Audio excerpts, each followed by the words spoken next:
மக்கள் முதல்வர் மாண்புமிகு என்ஆர் ஐயா அவர்கள் புதுச்சேரி மாநிலம் முழுவதும் கட்சியை பலப்படுத்தும் நோக்கில் புதிய பொறுப்பாளர்கள் நியமிக்கப்பட்டு வருகிறார்கள்.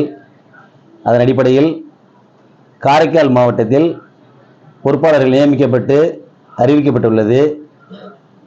அதன் அடிப்படையில் எனக்கு காரைக்கால் மாவட்ட பொதுச் செயலாளர் பதவியினை வழங்கியிருக்கிறார்கள்.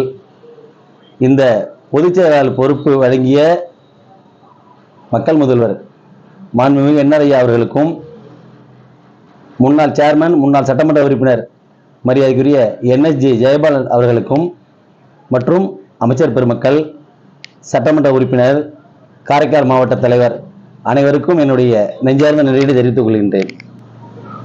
இந்த காரைக்கால் மாவட்ட பொறுப்பு கொடுத்ததனுடைய நோக்கத்தை முழுமையாக செயல்படுத்துவேன் என்று நான் உறுதி கூறுகின்றேன். காரைக்கால் மாவட்டம் முழுவதும் கட்சி பலப்படுத்தப்படும்.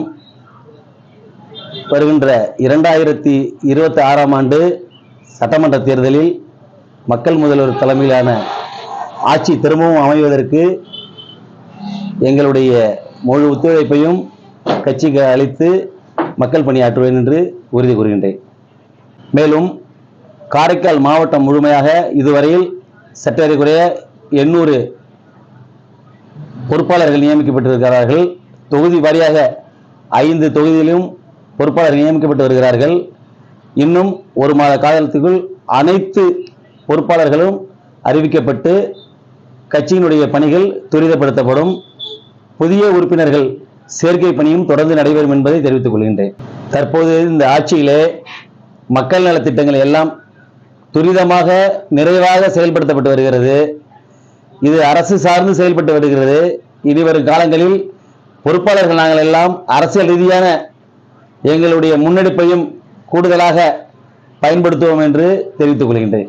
முடக்குவாதம், மூலம் உள்ளிட்ட நோய்களுக்கு சிறப்பு சிகிச்சை பெற ஸ்ரீவித்யா சித்தா மற்றும் வர்மா மருத்துவமனை, அரியலூர்.